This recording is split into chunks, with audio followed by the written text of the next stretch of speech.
चला आज आपण बटाटा भजी बनवूया। 2 बटाटे किसून धुवून घेतले, वरईचं पीठ, तिखट आणि मीठ।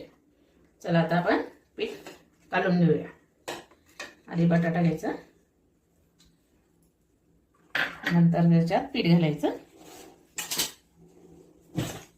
वरईचं पीठ आहे, 1 चमचा लाल तिखट, मीठ घालूया आणि पाणी घालून आपण याला मळून घेऊया।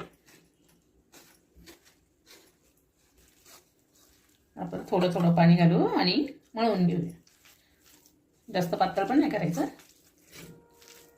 तर आता आपलं तेल गरम झाले, आता आपण भजी करूया।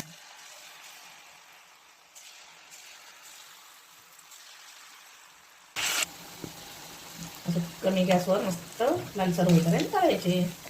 आता आपण पलटी करूया।